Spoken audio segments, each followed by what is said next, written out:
Hammaga assalomu alaykum. G'oyadan brendgacha proyektimizning bugungi mehmoni sayramimizda Ra'no Moda deb tanilgan, ayollarimizga motivatsiya berishdan to'xtamaydigan Ra'no Rizayeva. Xush kelibsiz. Assalomu alaykum, xushvaqt bo'ling.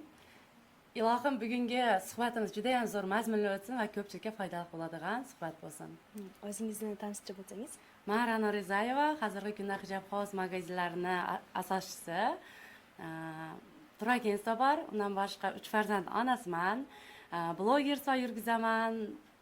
Hozirgi kunda o'ylaymanki, ko'p ayollarga foydasi tegadigan yo'ldaman, chunki har xil treninglarning organizatori hisoblanaman. O'zbekistondan keladigan psixologlarni bu yerda katta treninglarning organizatori hisoblanaman.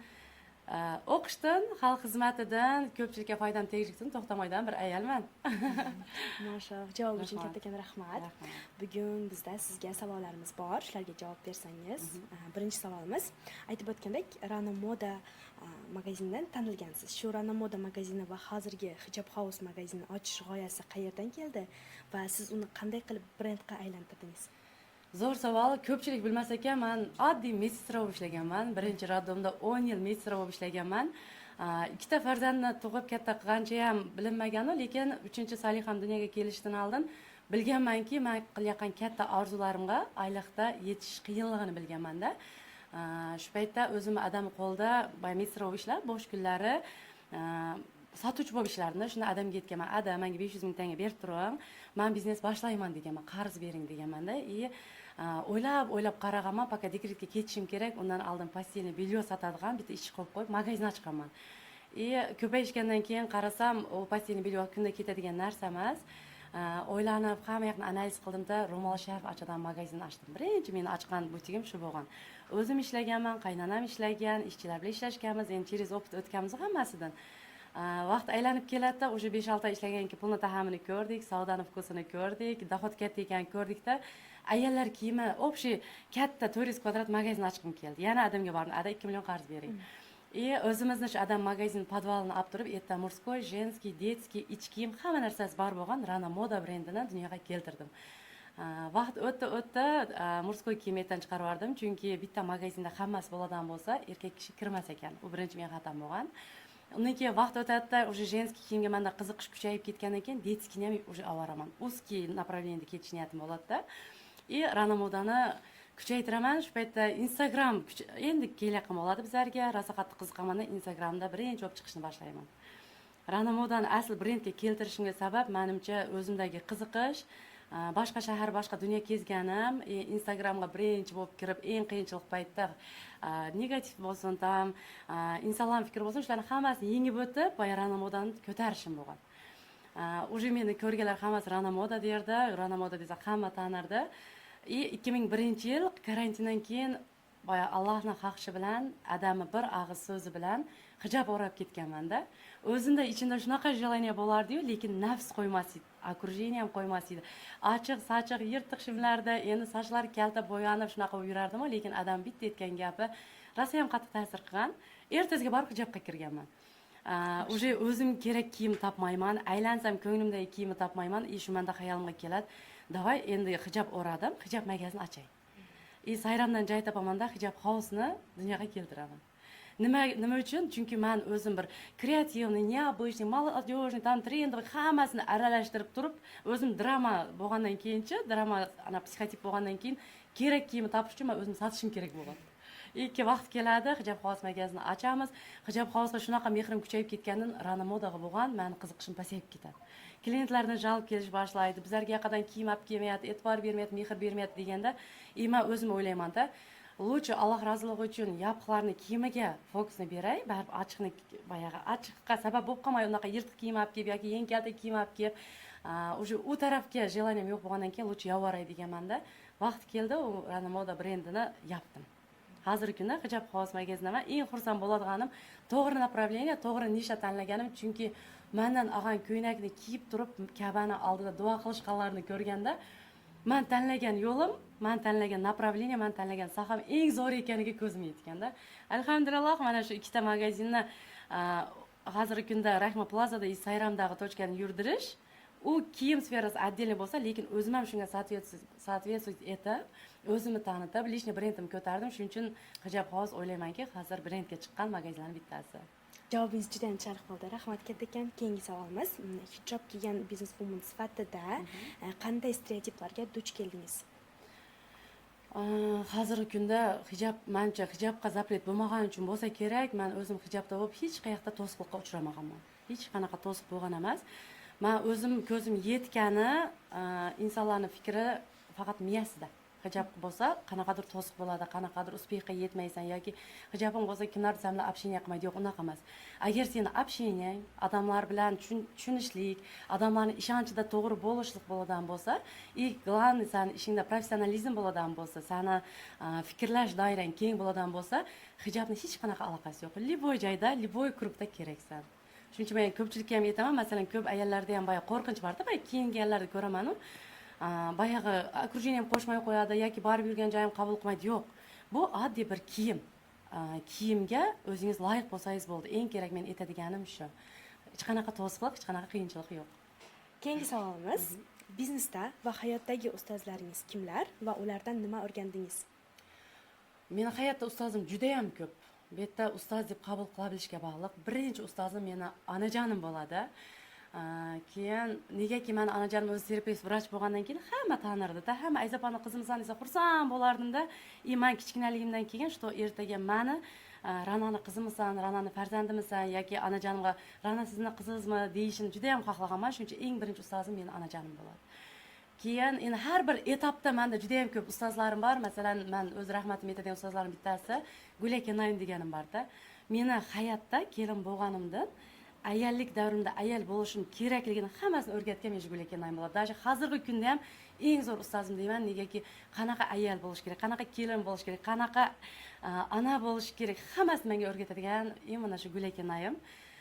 Undan keyin Dilya Dilbekovna bor, uni hamma taniydi. Juda ham ko'p etaplarimda o'sishimga va juda ham ko'p qiyinchiliklarni o'tishimga yordam bergan ustozlarimning bittasi. Men aytamanki, dunyoda hamma menga ustoz. Даже farzandimga qarab turib uni o'rnak olaman. Yanni masalan sizga qarab turib sizni o'rnak olaman. Xuddi shunday men uchun dunyoda hamma ustoz. Главный ularni men oldimga kelgan har bir insondan nima uchun meni oldimga keldi? U insondan men nima o'rganishim kerak? U insonga men nima berishim kerak degan savolni beraman-da. Men uchun bilmadim, ustozlarim juda ham ko'p. Qaysi sohani qiziqaman? Обязательно shu sohada ustoz topishga harakat qilaman. Masalan, kiyim-kechak bo'lsin, savdo-sotiq deyilmaydi. Savdo-sotiq sferasida masalan Dalosda o'qiganman. U men ustozim. Xuddi shunday men hammaga ham aytadigan bo'lardim. Agar siz tikuvchimisiz, shu tikuvchilikda nomer 1 bo'lgingiz kelyaptimi, shundan eng zo'r ustozini toping. Yoki bo'lmasam pishiriqdamisiz, kafenya ochmoqchimisiz, shunda eng zo'r ekspertni toping, shuni ustoz deb qabul qiling. Men uchun o'zishdan to'xtamayman, hech qachon insonlarni o'zimga ustoz deyishdan to'xtamayman. Даже hozirgi kunda dindan ustozim erkak kishi, islom qori. Men o'zimga u inson onlayn o'qiyman, u men uchun ustoz. Xuddi shunaq Iman Ahmadaliyevna degan bor O'zbekistonda, din tarafini hozir o'zim rosa qattiq qiziqib kuchaytirayotgan tarafim bo'lgani uchun men uchun hozirgi momentda ustoz. Shunaqa bilmadim, menda hozir sanaydan bo'lsa, menimcha mingtadan ko'p ustozlarim bo'lsa kerak. Chunki hayotda yaxshi yashashlik uchun, biznesda yaxshi ishlashlik uchun, даже yaxshi ona bo'lishlik uchun ham ustoz kerak. Agar siz 10 yillik, 20 yillik umringizni bekor o'tkazib, afsuslanish bilan o'tkazishni niyatingiz yo'q bo'ladigan bo'lsa, обязательно o'zingizga ustoz qoling. Men shu maslahat bergan bo'lardim ko'pchilikka. Podkastimiz juda ham insightga, motivatsiyaga to'la bo'lib o'tadi. Xudo xolasa. Keyingi savolimiz. Konkurentlardan o'zingizni qanday farqli qilasiz? Konkurent kimdir o'zi? Men uchun o'zi to'g'ri desam, akulaga konkurent bo'lmasa kerak hayotda. Yo'q, bu shunchaki hazil. Men uchun konkurensiya yaxshi narsa. Nima uchun? Liboy biznesda ham, liboy shaxs sifatida ham o'sishlikka olib keladi. Agar konkurent bo'lmasa, inson bir joyda to'xtab qoladi, zona komfortga tushib qoladi, men eng zo'rman deb qoladi. Men konkurent demayman-u, kasbdoshlarim deb aytay. Kasbdoshlarim ichida men o'ylaymanki, birinchi o'chirda insonlarni ulardan ortiq tarafim aytay. Men eng anaqa tarafi meni inson hisobida tanilganim bo'lsa kerak. Insonlarning menga bo'lgan ishonchi kuchli bo'lgani uchun meni biznesimga ishonch kuchli. U birinchidan, ikkinchidan masalan bilasizlar 65 ga chiqqan xalam bor. Hozirgi kunda уже 10 yildan beri birga ishlayapmizmi? Уже insonlarni xalamga bo'lgan mehri juda ham kuchli. U, по-моему, meni konkurentоспособность tarafim bittasi bo'lsa kerak. Keyingi tarafim har bir kelgan klient men uchun muhabbatim. to'g'risi aytganda moya любовь. Chunki Alloh taolo menga shu savdo sotiqdan rizq beryaptimi? Bu insonlar shunga sababchi bo'lyaptimi? Bu insonlar qayta kelaversa, men savdom zo'r bo'ladi. Shuning uchun har bir kelgan klient oladimi narsa, olmaydimi, просто ko'rishga keldimi, menga farqi yo'q. Har biriga bizlar birinchi o'rinda mehr beramiz. Servis на высшем уровне bo'lishi shart. Komandam hammasiga qo'yadigan talabim ham shu. Klient keldimi, kulib kutib ol. Kelgan klient problema bilan kelgan bo'lsa ham bizlarni xursandchilik bilan chiqib ketsin deyman. Narsa olish shart emas. Agar bizlarga shu insonni rizq nasib qilib tursa, по-любому pulini bizlarga tashlab ketadi deymiz-da. U tarafi undan keyin servisni boyagi aytgandek nomer aytdim, bir qilish harakatida shirin gap, yana nima dey? Kiyimlarimga uverenностьman. Har bir sotayotgan kiyimimni men o'zim olib kiyaman. Men tanlaganda kiyimni o'zimga yoqadigan, o'zim kiya biladigan, har bir klient shundan davoyni bo'lishga men uverenman. Chunki men o'zimga yoqmagan narsa olmagan keyin bilamanki, keladigan klientga ham yoqmaydi. Yana bilmadim, hamma taraflar bizlarda prozrachность bo'lgani uchun bo'lsa kerak, klientlarimiz juda ham ko'p. Ishonchli klientlarimiz juda ham ko'p. Boyagi bardavom deydimi, nima deydi o'zbekchada? Doimiy klientlarimiz ham rosa ko'p. Menimcha shu bizning преимущество bo'lsa kerak. Keyingi savolimiz, biznesingizni plyus va minuslari nimada? Boshqalarga ham shu biznes bilan shug'ullanishni tavsiya qilar edingizmi? Men biznesimni plyuslari juda ham ko'p. Boya aytib o'tgandek, duo olamiz ko'pincha. Foyda olamiz. Keyin baribir ayollarni emotsional состояниясini ko'tarish вообще rahat narsada. Bir ayol kirdi, uni obrazini o'zgartirib, xursand bo'lib chiqib ketayotganini ko'rsak, menimcha aytaman, meni missiyam bu dunyodagi missiyam boyagi ayollarni xursand qilish ekan deyman-da. Juda ham xursand bo'laman. Bilmadim, men uchun kiyim-kechak sotish ayollarga eng zo'r ish deb o'ylayman. Agar kimda minuslariga kelsak, endi to'g'ri, boyagi 5 barmoq birdek emas degandek, klientlarning ichida kapriznisi ham bo'ladi, zakon biladiganlar ham bo'ladi, negativchilar ham bo'ladi. Ular это нормально. U hamma joyda bor. Главное, любой negativga boyagi kulib javob beradigan bo'lsangiz yoki любой dil og'riqni yengillik bilan o'tkazib yuboradigan bo'lsangiz, savdo sotiqda baraka katta. Shuning uchun agar bu sferani tanlayman deydiganlar bo'lsa, men tavsiya qilardim. O'lmaydigan ish, produkt emas, apteka emas, eskimaydi, zo'r ish. Faqat boshlamasdan turib, siz o'zingiz shu ishni yaxshi ko'rasizmi, yo'qmi? Shu narsani aniq biling. Chunki bizlarni mana chet elga borib kelamiz, tovarga borib kelamiz, xursandchilik momentlarini qo'yamiz. Shuni ko'rib ko'p odam boshlayapsa, biznes bu o'zi bitta katta temada, uni olib yurishni o'zi qiyin narsa. Agar sen bu ishni yaxshi ko'radigan bo'lsang, bu biznesni bemalol olib keta bilasan. Faqat men biznes boshlaydiganlarga aytadigan gapim, boshlamasdan turib, biznes o'zi nima? Biznesni qanaqa qilib yurgizish kerak? Biznesda qanaqa qiyinchiliklari bo'ladi? Qanaqa yurgizsak o'ng'ay yuradi? Shularni agar o'qib, o'rganib ish boshlaydigan bo'lsa, men hozirgi kunda уже 10 yil bo'ldi. 10 yilda yetgan narsa hozir 1 yilda natijaga erishish mumkin. Oddiy mashinaga o'tirganing boshqa, passajir bo'lganing boshqa, rolga o'tirib, водитель bo'lganing boshqa. Xuddi shunday, sen водительlikni o'qib o'rganasan, to'g'rimi? Passajir bo'lishni o'qib o'rganmaysan. Вот anaqa водитель bo'lishni o'rgangandek, biznesda ham o'zing водительsan. Uni qayoqqa yurish kerak, to'g'ri yurish kerak, narusheniyasi, bir narsasini o'rganib qiladigan bo'lsa, почему нет? Любой biznesni qilish kerak. Faqat inson u sohani o'zi yaxshi ko'rish kerak. Shunda boyagi aytgandek, militsiyaga uchamizmi? Водитель bo'lganda. Xuddi shunaqa ishdagi qiyinchilikdan o'ynab o'tib ketamiz-da, yo'lini topib o'tib ketamiz. Men tavsiya qilaman, qilish kerak. Qo'ldan kelgancha harakat qilish kerak. Suhbatimizga men maza qilyapman. Lehkiy suhbat bo'lyapti. Rahmat ketdikan. Keyingi savolimiz, hayotingizdagi eng og'ir qaror qaysi bo'lgan? Undan qanday saboq oldingiz? O'xday. Hayotimda qaror ko'p momentlar bo'lgan, qaror qabul qilish kerak bo'lgan. Bir xillarni o'ylab qilganman, birovlar bir xillarni maslahatlashib qilganman, bir xillarni emotsiyada qabul qilganman. Lekin hammasi shu paytdagi to'g'ri viborim bo'lgan. Men hamma qilgan o'zimni boyagi qarorimdan har doim qoniqqanman. Nima bo'lsa ham. Biroq men uchun eng qiyin bo'lgani bu endi ko'pchilik ham biladi, lekin aytib o'tishim kerak. Ajrashishga решение принимать etish men uchun juda ham og'ir bo'lgan qaror bo'lgan. Nega? Kimni maslahat so'rasam, hamma o'zimga tashlab qo'yadi. Даже adam, oyim, akalarimni so'raymanmi, o'zing bilasan, hayot seniki deydi. Nima uchun menga qiyin bo'lgan? Endi men o'z eng yomon ko'rgan narsa xiyonat-ku. Men o'zim xiyonatga uchragandan keyin iloji yo'q. Endi bu chuqurlashmay qo'ya qolayu, lekin ajrashishga men решение qabul qilganman-da. Shu paytda menga podдержкani adam qilgan, o'zim akam qilgan. Akam aytgan, "Rano, bu narsa uchun istixora o'qiysan, o'zingga Alloh taolo baya ko'nglingga soladi. Bo'ldi, sen shu qarorni qabul qilasan, shu qaror bo'yicha, shu qaror asosida yashaysan" deganda. Men uchun nima uchun qiyin bo'lgan? Baribir erlik ayol bilan ersiz ayol farqi kattada. Menda qiyin bo'lgani, oldingizda rilsam chiqargan edim. Men u inson bilan ajralib ketish uchun qo'rqgan emasman yoki qaror qabul qilish qiyinchiligi u ajralish uchun bo'lgan emas. Bu 3 ta farzandimni ertaga otasiz qana tarbiyalayman. Ertaga bu farzandlarim atani mehrini qidirsa men nima qilaman? Yoki bo'lmasa erta farzandlarim otasiga ketib qolsa men nima qilaman degan. Men почти 1 yil bu qaror qabul qilishda depressiyada yurganman. Juda ham qiyin qaror, masalan, ajrashibdi deb aytib ketish o'ng'ay narsa-yu, lekin uni tegidagi qiyinchilikni ko'rgan ayolga qiyin-da. Men uchun shu narsa bo'lgan, eng birinchi, eng qiyin bo'lgan qaror qabul qilishim shunday bo'lgan. Ikkinchisi shaharga ko'chishim bo'lgan. Shaharga ko'chishimda ham endi boyagi hamma zo'r bo'ldi, dom oldi, o'sdi, shu yerga ketdi degani, lekin uni tegida menda qattiq og'riq bo'lgan. Sabab yashab turgan uyimizni, o'g'limning uyi deyilgan uy berilmaydigan bo'lganda. O'ylang, yashaysiz uy bo'ldi, uysiz qoldim bir deganda. Men uchun erta ham boyagi 2 kunda narsalarni yig'ishtirib chiqib ketishim men uchun eng katta qaror, qiyin qaror bo'lgan qabul qilish uchun. Lekin mana yashayapmiz 1 yil, hammasi zo'r, alhamdulillah. Bar narsani Allohga havola qiladigan bo'lsak, yengilib bilan o'tib ketar ekanmiz. Shu momentda rosa qiyin deb o'ylaganman. Lekin hozirgi kunda o'sha orqaga qarasam, xursand bo'laman. Nega bizlarni bitta etapdan ikkinchi etapga o'tishing kerak bo'lsa, Alloh taolo signal berar ekanda. Agar u signal sen eshitmadingmi, uni keyin shapaloq berar ekanda. Mana hozir aytaman, to'g'ri shu paytda yig'ladim, siqtadim, qiynaldim, juda ham qiyinchiliklarni o'tdim, lekin hozirgi kunda orqaga qarasam Xudoga shukr deyman. Meni ham, bolalarimni ham bu etapdan boshqa etapga o'tish uchun bo'lgan talchoq bo'lgan ekan. Shunaqa. Keyingi savolimiz, farzandlaringizni otasiz tarbiyalashda qaysi jihat siz uchun eng mas'uliyatli bo'ldi? Eng mas'uliyatli bo'lish kerak narsa birinchi o'chirda ona sinmasi kerak.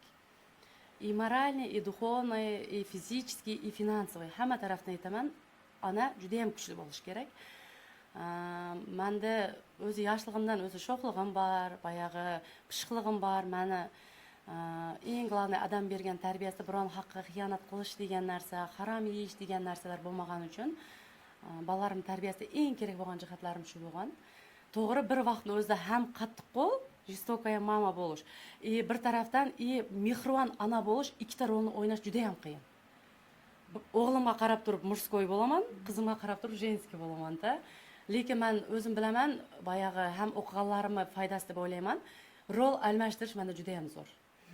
Ayi bo'lishni ham, ada bo'lishni ham, boshliq bo'lishni ham, o'rtoq bo'lishni ham, tam qiz bo'lishni ham rollarni juda ham zo'r o'ynay bilganim uchun men farzandlarim tarbiyasida umuman qiynalmaganman. Bo'ladi, krizisli soстояниялар bo'ladi, lekin erta sabr bilan, mehr bilan, aql bilan chiqib ketish kerak.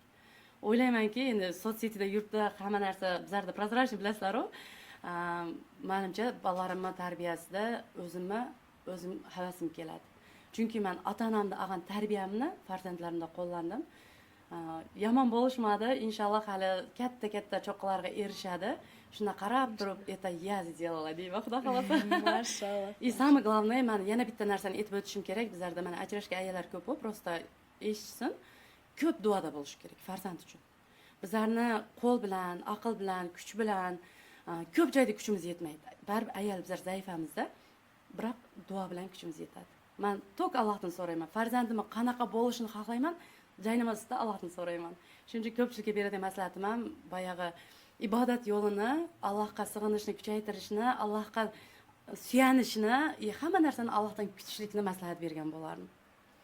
Yana bir marta insight.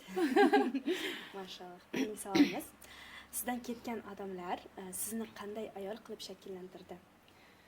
Mendan ketgan insonlar bo'lsa, o'zi asli meni atrofimda bir kelgan odam ketmaydi. Men o'zi shunaqa magnit ayolman. Bilamanki, men hamma narsani boyagi естественно bergan bo'lgandan keyin men o'ylayman, естественно joyda hech kim ketmaydi. Ras mendan ketdimi, значит, u meniki emas.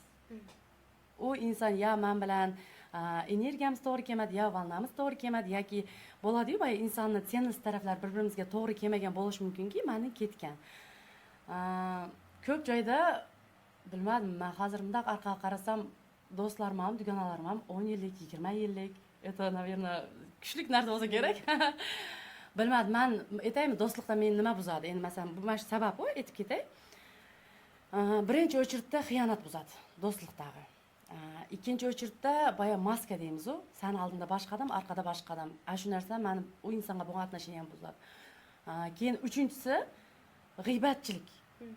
Men senga ishonib dardimni aytdim. Sen ishondingda. Sen menga dalda berding, hamma narsa etdingda, lekin nariyoqqa o'tib, meni dardimni dastan qilasan, yana qo'shib, chatib g'iybat qilasan. Bo'ldi, men shu inson bilan atlashiniyam buzaman. Buzganda qanday men salomlik qilaman, kulishib, hech narsa bo'lganda yuraman, lekin bo'ldi, u insonga bo'lgan meni energetikam to'xtaydi. Meni u insonga ishonchim, u insonga bo'lgan mehrim to'xtaydi-da. Faqat shu taraf bo'lishim, lekin u insonlar bilaman, men ketgandan keyin afsuslanishadi. Bir qanaqadir gavharini yo'qotgan his qilishadi. Endi bu samotsenka to'pliqda emas, bu haqiqatda men hayotim Gavhar boshlaydi. da. Endi bar ko'pchilik bilan muloqotda bo'lgandan keyin konsultatsiyada bo'lishadi, boyag'i Instagramda общениеda bo'lishadi, hayotda ko'rishamiz u. Men bilaman, boyag'i insonlarga barimcha yaxshi narsani ulashishga harakat qilaman. Yaxshi narsadan yuz o'giradi odamlar bo'lmasa kerak hayotda. Juda ham chiroyli javob bo'ldi. Sizda hozirgi kunda qaytadan oila qurish haqida o'ylar bormi? Aytmaychi? Yo'q, sekret deyish. Endi men o'ylaymanki, har bir ayol, вот именно mana shu ta'kidlab aytib ketishim kerak. Ajrashgan ayol og'zi sutdan kuygan, qatiq ham puflab ichadi, to'g'rimi? Ersizlikni, qiyinchiligini ko'rgan ayol dostoyni erkakka turmushga chiqish niyati bo'ladi. Hamma ayolda deb ayta bilaman. Chunki erkaksiz yashashlik qiyinchiligini faqat yashab ko'rganlar biladi. Albatta menda ham orzu bor, havas bor, inshaalloh dostoyni inson chiqadan bo'lsa, men ham baxtli bo'lishga haqqim bor. Yolg'izlik faqat Allohga xos. Lekin mana birinchi turmushimda qilgan xatolarimni уже tushunib yetdim. Negaki men o'zi asli psixologiya bo'lsin, o'qish sistemasiga kelishim sababi nega meni hayotim buzildi, men nega ajrashdim, men nega ersiz qoldim degan savollar ko'payib ketgani uchun men psixologiyaga keldim-da. Juda ham ko'p xatomni topdim. Bu yerda meni hayotim buzilishida to'g'ri, bir taraflama bo'lmaydi. Qarsak ikki qo'ldan chiqadi. Men kuyovimni 6 yashagan ikkinchi erkak bo'lgan ekanman. Ayolligimni unutib qo'yganman. Ayollik energiyam, ayollik muhabbatim, ayollik nozikliklarim umuman menda bo'lgan emas ekan. Men adamni to'g'risi aytganda bizlarda o'g'il bor, akam bor, lekin men adamni yonida adamni o'g'lidek o'zim his qilgan ekanman. Sen zo'rsan, sen kuchliksan deyursa, men kuchli bo'la yurganman-ku. Ayolligimni unutib qo'ygan ekanman. Endigi bo'lgan turmushimda birinchi o'chirda u insonga degan mehrim kuchli bo'ladi. O'zim reklama qilib ketayda. Undan keyin u insonga itoatim kuchli bo'ladi. Tsennislarimiz bir-birimizga to'g'ri kelishi kerak albatta. Birinchi o'chirda u insonda ibodat kuchli bo'lishi kerak. Allohni yaxshi ko'rish kerak, Allohga ishonish kerak. Balkim ajrashganim boyag'i vaqt ancha bo'ldi-yu, boyag'i inson uchramayotgan sababi ham Allohdan so'rashim, yo Rabbim, o'zing sevgan bandang yo'liqtir deyman-da. Xudo xolasa u kunlarim yaqin deb o'ylayman. Inshaalloh har bir ayolga mana shu yana bitta narsani aytib ketay, ajrashgan ayollarga bu kunlar ham o'tkinchi. Bu qiyinchiliklar ham o'tkinchi. Xudo xolasiga ayni 15 qarang bo'lsa 15 yorug', bizlarning ham baxtli bo'ladigan kunlarimiz albatta yaqin. Men bu narsaga ishonaman. Endi ajrashish chegarasida turgan ayollarga aytadiganim, ajrashmanglar. Yomon bo'lsa ham eringlarning yonida bo'linglar. Sizlar o'zgarsanglar, eringlar, oilanglar, atrofinglardagilar hamma o'zgaradi. Bir arzimagan qiyinchilik yoki arzimagan sinovni deb hayotinglarni buzmanglar. Chunki sizlar farzandinglarga ham ota ham ona bo'la bilasizlar, lekin otalik mehrini ayol kishi hech qachon otani energiyasini, otani mehrini bera olmas ekan. Men shu narsaga ko'zim yetdi. Вот oilasi bilan birga yashayotgan ayollarga aytadiganim, oilangizni saqlab qolinglar. Eng zo'r ayol bo'lish sekretlarini o'rganinglar. Undan keyin yaxshi ona bo'lishni, barvot real baxtli bo'lishni o'rganinglar. Men sizlarga shuni maslahat bergan bo'lardim. Men bir baxtini yo'qotgan ayoldan sizlarga bir maslahat. No inshaalloh bo'lam, ishonaman. Eng dunyodagi eng zo'r, eng baxtli ayol bo'lishimga ishonaman. Xudo xolasa. Keyingi savolimiz, yolg'iz ayol sifatida farzandlaringizning kelajagi uchun bor kuchingiz bilan sharoit yaratib kelyapsiz. Biroq atrofda bola hali kichkina, unga hech narsa kerak emas. Bu ortiqcha xarajat deydigan ota-onalar ham bor. Siz ularga nima deb javob bergan bo'lardingiz? Men to'g'ri aytganda har bir ayolni, har bir ota-onani yashashning maqsadi farzandlarini yaxshi inson qilib yetishtirishda. Fikringiz to'g'ri. Hozirgi kunda masalan jag'dayi bor, puli bor, lekin farzand uchun qiymaydigan ota-onalar ham bor. Men lishna o'zimning fikrim, farzandni bilim olishi uchun sadikdan boshlab, boshlang'ich sinf bo'lsin, katta sinf bo'lsin, katta o'qish bo'lsin, hunar o'rganish bo'lsin, pulni ayamaslik kerak. To'g'ri, yeb ichishda chegara qo'yish kerak. Men o'zim prinsipim shunaqa. Lekin o'qishga kelganda men pul ayamayman. man обязательно bolalar bilan maslahatlashaman. O'zing nima xohlaysan? Kim bo'lmoqchisan? O'zing qanday o'ylaysan? Oxirga yetasanmi, yetmaysanmi? Shu fikrlar bilan ularning fikrini eshitib turib, men hozirgi kungacha pul ayamaganman. Даже Behruz o'g'limni Turkiyada maktabda o'qitganmiz. Nega? Boshqa dunyoni bir chekkasida o'qib, boshqa inson bo'lib chiqishiga, ertaga okrujeniyasi, boshqa natsiya egalari bilan aralashgandagi boshqa inson bo'lib chiqdi-da, Behruz. Hozir liboy krugga kiradimi, уже o'zining o'rni bor. O'zini fikri bor, o'zini tutishi baribir boshqacha. Men aytaman-da, shu paytda rosa qiynalganman. Bilimiga yetkazishiga, maktabiga, uni transferi bor, uni страховкасы bor-da, chet elda menga qiyin bo'lgan, pul yetkazolmay qolgan paytlarim ko'p bo'lgan, lekin barimni berganman. Lekin hozir afsuslanmayman. Negaki, xudo xolsa ertaga katta biznesmen bo'lib ketganda aytadi, hozirning kun o'zida aytadi, "Ayi, bizlar uchun shuncha pullarni ketkazib yuborgan, sen xudo xolsa men aqlayman shuni. Ertaga vaqt keladi, men sizni hali shunaqa cho'qqilarga olib chiqaman, siz ketgan pullaringiz 16 hech narsa emas bo'lib qoladi" deydi. Bo'ldi, shu-yu odamga yashashga anaqa beradi, baxt beradi degan narsada. Hozirgi kunda masalan Salihamga ham aytaman, "Saliha, davay sen shu darajada o'qi, angliskini, Jessica boradi. Matematika, angliskini shu darajada kuchaytir, 10-11-da grant utib ol. Men Salihani onasiman" deb sen bilan shaqa с удовольствием, faxr bilan boraychi. Men seni ketingdan men Rana bo'lganimga xursand bo'lmayman. Rana Rizayeva yoki bo'lsam Ayzapoyning qizi bo'lgani uchun emas, Salihani aysi bo'lganim uchun faxrlanaychi deymanda hozir nechta kurslarga boradi. Men bitta masalan bilimni o'ziga berib qo'ymayman. Undan tashqari masalan modelniy shkolani bitirgan ikkala qizim. Hozir kamerada bilasizlar, artistizm номер 1. Походка номер 1, fotosessiyalarda уже fotogenishность номер 1. Nega? Men 1 yil shularni maktabiga berganman, ash modelniy shkolaga berib qancha pulim ketgan. Ketgan pulimni aytmayman, negaki u hosilini ko'rsatyapti. Qizlarimni hozir har taraflama ko'raman, so'yinaman. Agar shu paytda men pul qizg'anganimda, balkim qizlarim ham mishleniyasi pastmi yoki yelkasi qisqami, xafa bo'ladiganmi, nachar bo'lib qolishi mumkin edi-da. Endi bari Allohning xohishi bilan, lekin sababini qilish ota-onada. Xuddi shundoq, masalan, katta qizim ham kasb tanlayapti-da, o'zi chizishni rosa yaxshi ko'radi, shuning uchun ayi vizajistga ketay, ayi bunga ketay, salon sferasiga ko'proq qiziqadi. Hozirgi moment yana o'zgaryapti. Ayi men dizayner bo'ladi-yu, xonalarni to'g'laydigancha, interyer, dizayner interyer. Shu sferaga qiziqyapti. Bo'ldi, sen yaxshi joyini top, изучать et, agar shuni sen olib keta biladigan bo'lsang, men pulimni tikaman. Даже men hozir 2-kursni kollejda bitirgani bilan уже keyingi yilda высшее образование o'tkazib yuboramiz deyapmiz. Nega? Qizni уже emosiyasi, mishleniyasi o'zgardi. Уже u qiz высшее образование xohlayapti. Agar aytsa, "Yo'q, sen mestra bo'lib chiqishing kerak, sen kollejni bitirishing kerak" deydigan bo'lsam, ertaga bir mestra bo'lib chiqadi. Men mestra bo'lib ishlab ko'rganman, uni qiyinchiligi shu darajada qiyin. Agar men shu etapda qoldirsam, qizim ertaga shu mestra bo'lib qolishini xohlamayman. Uni yetik bir shaxs bo'lib chiqishi uchun ota-ona pulni ayamaslik kerak. Siz ota-ona masalan zo'r yedirib ichirganingiz balani esdan chiqib ketadi, lekin sizni bergan bilimingiz esdan chiqmaydi. Bir. Ikkinchisi, agar oilaviy chet elga chiqadigan bo'lsanglar, hozir ular bilan Yegiptga, Turkiyaga nima degan joyga borib qo'ydik oilaviy. Ay, mashqqa borganimizda shunaqa edi, men 7 yosh edim, men 10 yosh edim, eslaysizmi, shu yerda birinchi marta ko'rganman. Emotsiya bilan shularni eslaydi. Yaxshi kiygan kiyimini, qimmat kiygan kiyimini yoki bo'lmasa zo'r o'tirgan restoranini eslashmaydi. Bizlarda уже men shu narsani ko'zim yetdiki, lучше yeb ichardin sal qilsamiz, kiyim-kechakni sal qilsamiz, lучше hunarga, bilimga, qiziqqan narsasiga bor pulni tikaman men. Hali ham to'xtamayman, xuddi shunday men o'zim o'qishdan to'xtamanga o'xshab, bolalarni ham to'xtatmayman. Negaki inson yetuklik darajasiga yetdim degan so'zni aytmas ekan.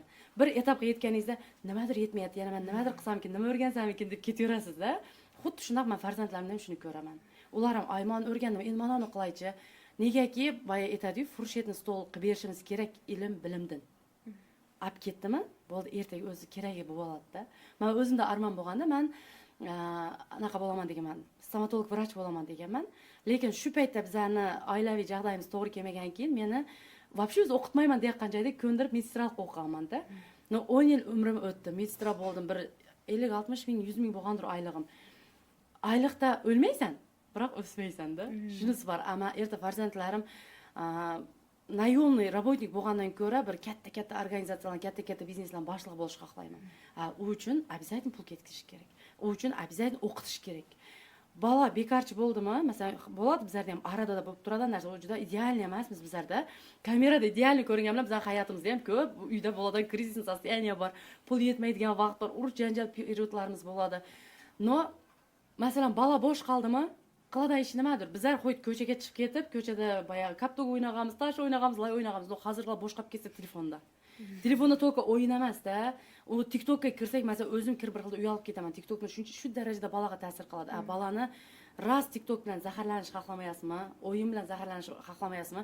Lutchi pulingizni boyagi aytgan bilimga tiking. Vaqti bo'lmaydi, baribir bo'ladi. Bolalik paytda 50 bo'ladi. Ikkalasi ketaveradi-da. Agar bolani bo'sh qo'yib qo'yib, bu yoqqa yomon tarafga og'ib ketgandan ko'ra, lutchi ko'proq pul ketkizib, yaxshi tarafga ag'dirib, shu tarafni olib ketadi, bu aniq. Bizlarning oilada ham masalan krizis vaqtlar bo'ladi. Kelishmovchilik vaqtlar bo'ladi. Tем более взрослый bolalar 16 yosh, 18 yosh, kichkina masalan 12 yoshda unaqa paytda o'tirib gaplashamiz. Sen o'z kim bo'lmoqchisan, bolam, to'xta. O'yin o'ynabsan, ertaga bu o'yin bilan qaytgacha borasan? Sen bilim olsang yoki hunaringni kuchaytirsang kim bo'lasan? deb kelishuv bo'lgandan keyin bola o'zini baribir bosib oladi. Bizlarda baqirib, chaqirib, urush, janjal emasda, kelishuv asosida bizlarda ko'p yaxshi anaqamiz kelishuv asosida bo'ladi suhbatimiz. Keyin ko'pchilikning yana beradigan menga savoli, bolalaringizga qanaqa tarbiya berasiz deydi. Men bolalarimga boya aytgandek ham ota bo'laman, ham ona bo'laman, no eng kerak men ularga ishonchli do'st bo'laman. Yaxshi maslahatchi bo'laman. Ularga prokuror, advokat bo'lmayman hech qachon. Do'st bo'laman, dugona bo'laman, ichidagi sirini eshitaman, sirini saqlab beruvchi bo'laman, kerak joyda ustoz bo'laman. No ana roli ko'proq menda o'ynaydi. O'ynayman ko'proq ana rolini. Boyagi aytmoqchi bo'layotgan yolg'iz ayol bo'lgandan keyin iloji yo'q ko'p rol o'ynashing kerak. Chiroyli o'ynashing kerak. Yana bitta narsa, farzandga ming tarbiya bergan bilan agar o'zing полноценный, нормальный odam bo'lmasang, точно seni bolang nenormal bo'lib chiqadi. U uchun sen o'zingning ustingda ham ishlashni to'xtamasliging kerak. O'zing qancha o'qib o'sayotganini ko'rganda, o'sha farzandlaring o'zlari uyalganidan o'zlari harakat qiladi. Men hozir yana aytib ketay, boyagi oldin Ayza doktorning qizimisan desam, emas bo'lardi, men ayim vrach deb. Hozirgi kunda ayim aytadi, "Qaqa borsam, Ranar Sayonni aysimiz deb so'radi" deydi. Xursand bo'lib ketaman deydi-da.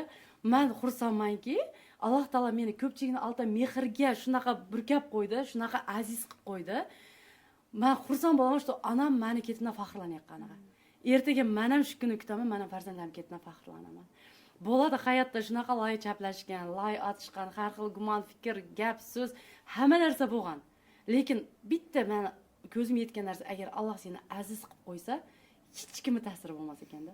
Hozir xursand bo'laman, shuncha masalan yosh katta ayollarning duosini olaman, xursandchilig'iga chaqirishadi yoki bo'lmasa magazinga kelib duo qilib ketishadi, ko'chada ko'rib qolsa kelib so'rashadi. Men aytamanda, alhamdulillah, Allohim, o'zing bor ekansan. Qaysidir momentda meni orqaga tortishgan paytda o'zing meni qaytadan yuzaga chiqarib qo'yding. Meni tamchilab boyagi aytgan qashqlab yiqqan obro'yimni chelaklab insonlar to'kkan paytda Allohim o'zing ko'tarib qo'yding hammasini deb xursand bo'laman-da. Shuning uchun farzandimiz ertaga shu darajada zo'r bo'lsinki, bizlarni hozirgi xursand bo'layotgan narsamiz 16 hech narsa bo'lmasin. Shu darajada ko'tarib qo'ysinki, shuncha o'tgan qiyinchilik uchun Allohimga roziman deydigan darajaga yetaylik, Xudo xolosiga.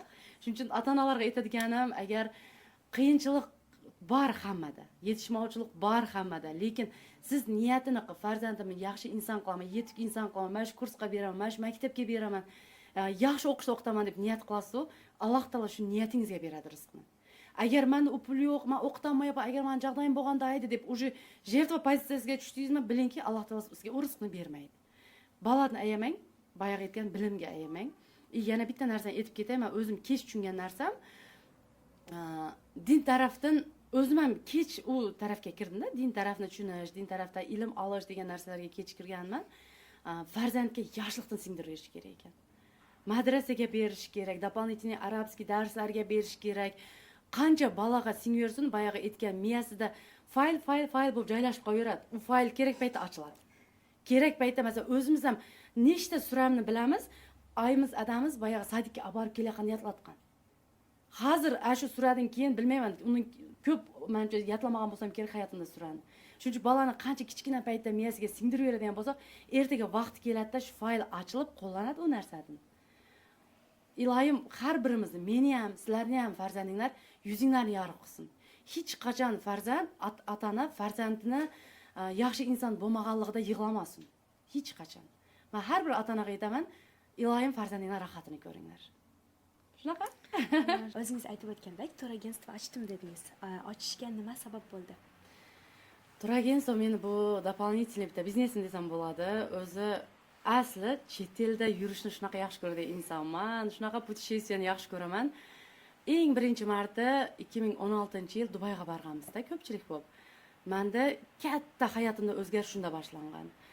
U paytgacha topgan pulni yeb ichib, kiyinib, bo'ldi, shu yashash deb o'ylaganman-da men. Lekin Dubayga chiqqandan keyin umuman boshqa dunyo, boshqa hayot bor ekanini ko'zim bilan ko'rgandan keyin men maqsad qo'yganman. Yaxshilab pul topaman, addushi ishlayman, faqat chet el yuraman deganman. Hozirgi kunda alhamdulillah bir xilda samolyotda uchib yurgan charchab ketdim deyman-da. Charchash faqat samolyot uchishda bo'lsin, hammada ham-da.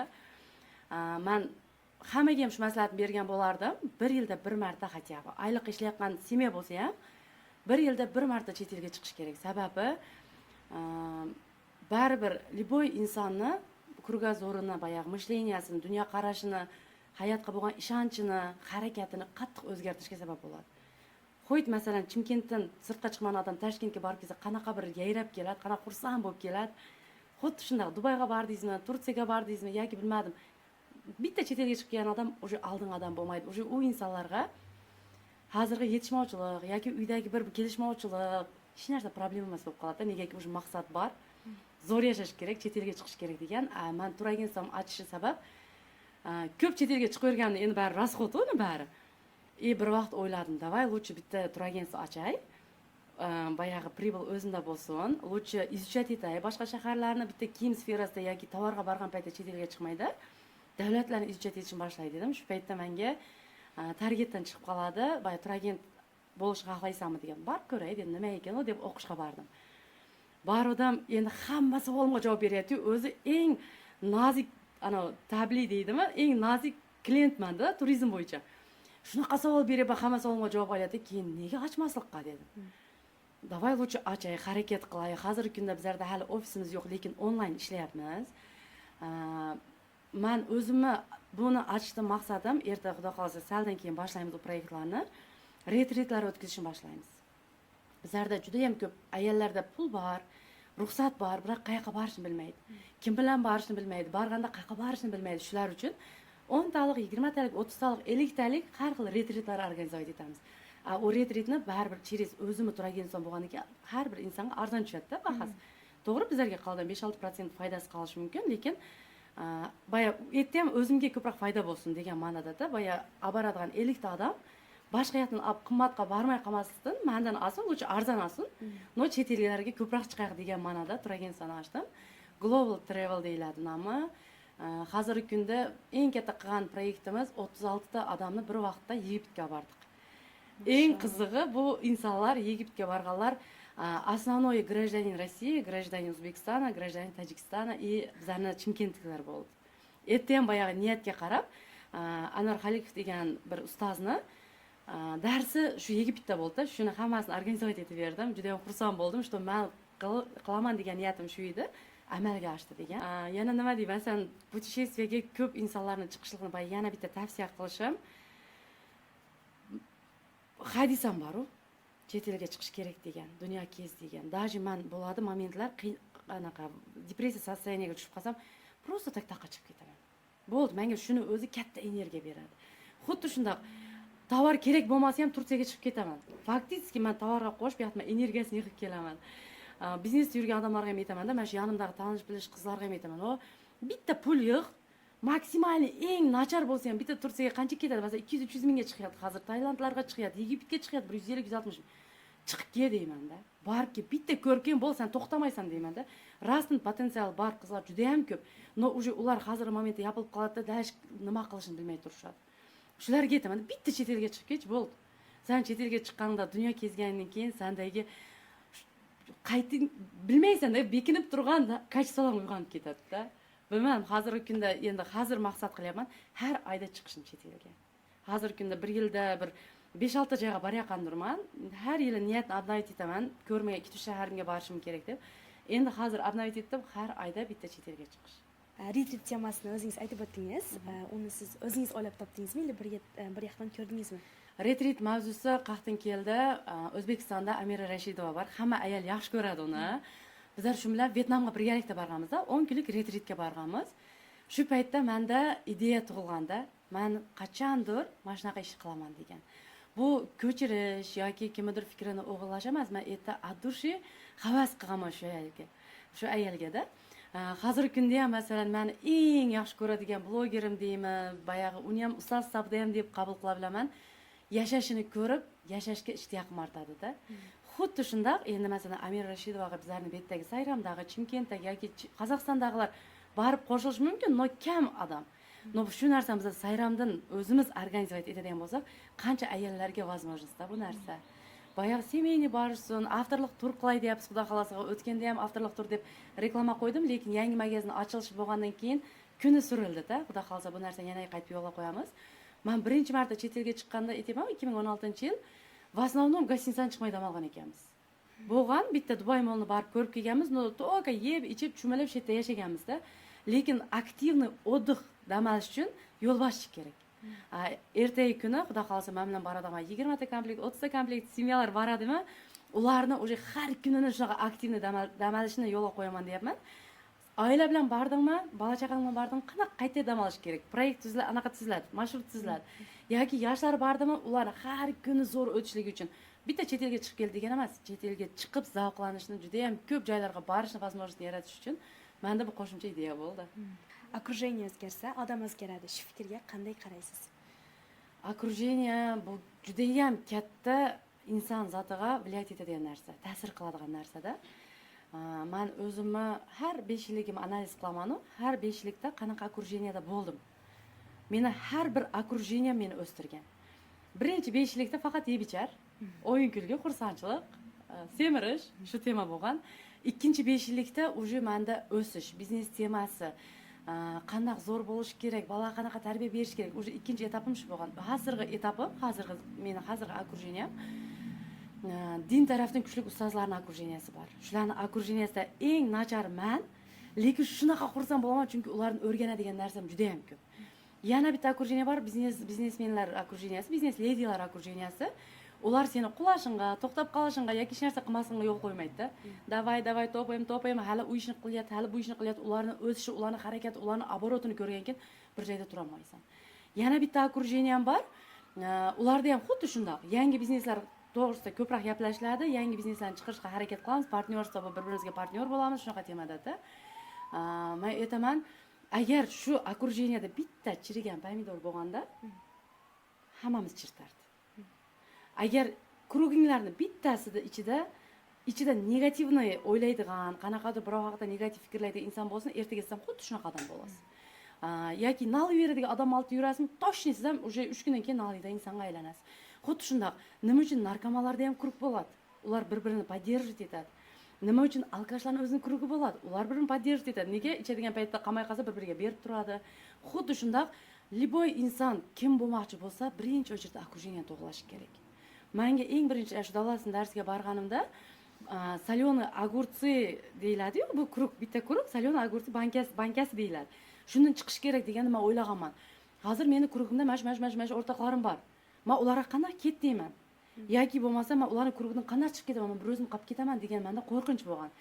Lekin men уже o'qib o'zgargandan keyin u krugdagilar o'zlari bitta chiqib qo'yirgan. Shunaqa bir atrofim tozalanib qolgan, keyingi etapda уже faqat o'qiyotganlar, faqat harakat qilayotganlar krugi bo'lgan.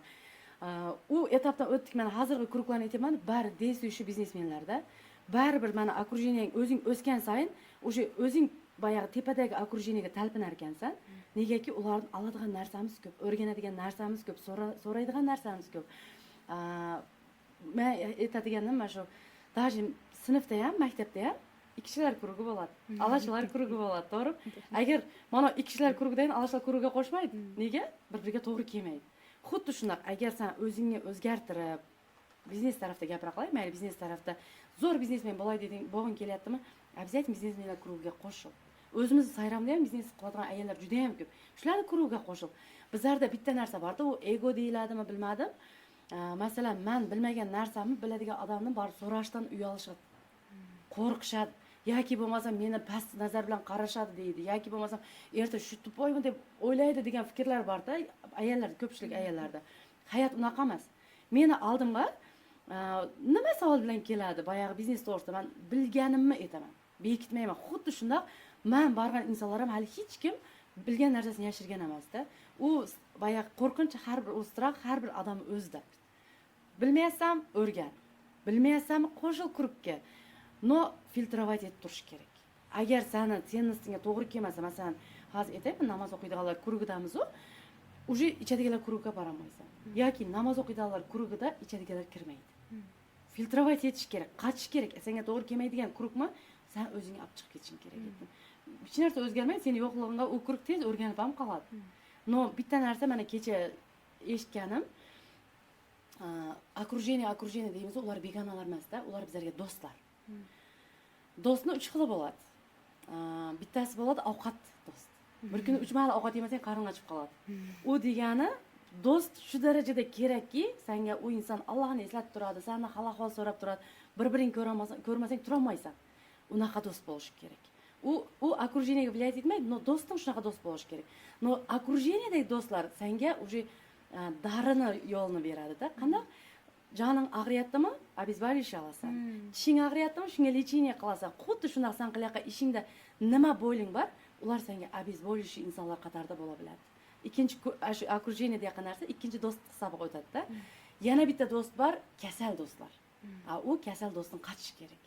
Ya uni virusi senga yuqadi, yoki uni nolishi yuqadi. По-любому kasal do'stni yonida yurding, sen точно kasalga aylanasan. U не только boyag'i tana, fiziologiya tarafdan aytmayapman, вообще morальный, духовный tarafdan, hamma tarafdan aytaman, kasal do'stdan qachish kerak. Bo'ldi, окружение qattiq влиять etadi. Bo'lsam, boy bo'lg'ing kelyaptimi? Davlatning gapi bor. 4 ta boyning ichida yur, 5-chi sen bo'lasan. U nima uchun aytiladi? Men o'zim mana shuncha kuruklar orasida yurganda bilganimcha aytaman, hech biri nolimaydi. Noliydi qanaqa tarafda? Mana biznesni qildim o'xshamadi, yoki manaqa o'zimga ishchi oldim o'xshamadi, boya to'ka biznes haqida gapirib yuradi. Yoki boya ularning masshtabni gapirayotgan temasi, masshtabni summalar, masshtabni biznes haqida gapirdim. Bizning miyamiz shu darajada bir anaqada kuchlik narsada, bizlar ishlatish bilmaymiz-da uni. Ishlatish uchun boyaqlarning orasida yurib, bunaqa katta sifralarni, summalarni eshitgandan keyin o'sha salam analiz qilishni boshlaysan. Xo'sh, men mancha million topyapman, ular milliardni gapiryapti. Nima qilsam milliard topaman deysan-da. Shuning uchun окружениеga qattiq e'tibor berish kerak, filtrovать etish kerak. Ayniqsa yoningdagi do'stga qattiq e'tibor berish kerak. Даже seni do'stim, men o'rtog'im, u g'iybatchi, men g'iybatchi emasman. Yoki bo'lmasam, u o'g'irlik qildi-yu, menga ta'sir yo'q deyish kerak emas. Bir kun qiladi o'g'irlik, ikkinchi kun qiladi, uchinchi kuni sen ham sherik bo'lasan, to'rtinchi kuni qilib ko'rasan, beshinchi kun toza o'g'riga aylanasan. Shuning uchun окружение, do'st обязательно tozalab, filtrovать etib, eng zo'rig'a, boyag'i Allohni eslaydigan kurukka, Allohga seni направить etadigan, boyag'i qilaqa ishingda ham ko'p ehson, ko'p sadaqa, ko'p yaxshilik qilish, boyag'i endi qanaqa desamkin, nacharroq turadigan oilalarni yaxshi ko'rishlikni o'rgatadigan kuruklarda yurish kerak-da. Men hozirgi kurugimdan shunaqa davolayman, shunaqa xursandman. Allohga ham behisob shukr etaman-da. Men so'radim, Allohim sen berding. Men hammaga ham shu narsa aytardim. Qatin topaman degan narsa yo'q. Qanday qilaman deydigan narsa ham yo'q. Bizlarning eng zo'r sehrli instrumentimiz bor. Ikkita qo'lni duoga ochib, jaynamoz ustida Allohdan so'rash. Bo'ldi, hayotingiz qanaqa bir mo'jizaga aylanadi, u narsani qilib ko'rish kerak. Keyingi savolimiz, sizni kuzatib yurgan minglab ayollar bor. Ularning qalbiga yetkazmoqchi bo'lgan eng muhim xabaringiz, maslahatingiz nima? Bu narsani so'rasam ham ko'p aytardim, lekin bu yerda ham aytib o'tishim kerak. Hayot o'zi sinovli dunyo. Kelgan bitta sinov bilan sinib qolmanglar. Kelgan bitta qiyinchilik bilan orqaga ketmanglar. Bor narsanglar qadriga yetinglar. Yo'q narsanglarni Allohdan so'ranglar. Обязательно beradi. Men hozirgi kunda 5 yil oldingi Ra'no bilan hozirni solishtiradigan bo'lsam, Allohdan so'ragandan keyin nima degan narsaga erishganman. Baxt, hozir e'tibor, vнимание, tam sevgi muhabbat yetmayaptimi? Allohdan so'rasanglar, shunaqa turmush o'rtog'inglar bu mehrni beradi. Shuning uchun men aytadiganim ayollarga kichkina umrda chiroyli yashab o'taylik. Farzandlarning rohatini ko'rib, oldimizga qo'ygan maqsadga yetishib, keyin yana bitta narsa aytib ketishim kerak. Ayollar, uyda o'tirgan ayollar ko'pchiligi anaqa jerto pozitsiyasiga tushib qolganda, bizlarni ko'radi, biznes womanlarni ko'radi, bizlarni ko'rgandan keyin, sotsiyetda ko'rgandan keyin bo'lsa samootsyenka tushib ketadi-da, как будто eng nachar odamga aylanib oladi. Faktiski uyda o'tirgan ayol, farzand tarbiyalayotgan, kuyoviga bir shirin ovqatini taomini qilib berayotgan ayollar eng kuchli ayollar. Самое главное, bu yerda o'rnini almashtirib qo'yish kerak emas. Nimani? Baxt bilan g'iybatni. O'sha ular ko'ramaslikqa, g'iybat qilishga, biron muhokama qilishga o'tib ketadi, o'zini bor baxtini ham yo'qotib qo'yadi. Uyda o'tiribsizlarmi? boya uyda pul topish imkoni juda ham ko'p. Hozir pishirib sotasanmi, boya обученияларni o'tkazasanmi, qancha ekspertlarimiz kuyov qizg'anch bo'lgani uchun ishlatmayotganlar bor. Lekin onlaynda nima degan ishlar qilsa bo'ladi? Bu ayollarga aytadiganim, hech qachon o'qib, o'sib, intilib, zo'r bo'lishdan, o'zinglarni yana ham zo'r versiyanglarni chiqarib berishdan to'xtamanglar. Hech qachon hech kimni ko'ramaydan sosteniyga tushmanglar, hech qachon jerto pozitsiyasiga tushmanglar, hech qachon bir tilanchi, bir yo'q anaqalar bo'ladi-yu, bir har xil ayol ko'rganki, уже men shu narsani aytgim kelyapti. Hech qachon unaqa pozitsiyaga tushmanglar, iltimos. Sizlar eng zo'rsizlar. Alloh taolani bizlarni ayol qilib yaratgani o'zi eng katta baxt. Erkak emasmiz. Dunyoni tashi, dunyoni qiyinchiligi bizlarda emas. Eng zo'ri bizlarda ayollik degan nomimiz bor. Latofatli bo'linglar, baxtli bo'linglar. Yana nima deylik? Zo'r hamma narsa bu qiyinchilik ham o'tib ketadi. Podkastimiz ham o'z nihoyasiga yetdi. Suhbat uchun kattakon rahmat. O'ylaymanki, bu suhbat juda ham ko'p insonlarga foydali bo'ladi. Agar gapirgan joyimizda yoki emotsiyamizda, qilig'imizda kamchilik bo'lsa, kechirib qo'yadi, chunki hamma biladi men shunaqa ekanligimni. Aytmoqchi bo'layotganim bu g'oyadan brend yaratganinglar uchun, bu вообще proyektni dunyoga keltirganinglar uchun Sanabirga sizga men o'z rahmatimni aytaman. Chunki ko'p insonlar mana shu o'zimizning sayramizda, o'zimizning xalqimizning orasida ko'p insonlarga foydasi bo'ladi. Men har bir proyektdagi videolarni ko'ryapman, o'zim motivatsiyalayapman-da. O'ylaymanki, bundan keyingi tushadigan videolarda ham hamma xursand bo'ladigan proyekt bo'ladi. Iloyim millionli prosmotr bo'lsin iloyim. Ko'p insonlar mana shu bizlarni har birimizdagi bitta gapimizni olsa ham hayotida katta o'zgarish bo'ladigan darajada bo'lsin. Eng keragi sizlar ham, bizlar ham, bu ko'rib kuzatib o'tirgan har bir inson dunyoda eng baxtli inson bo'lsin. Rahmat kattakon. Sizlar bilan bo'lgan Ruxshana.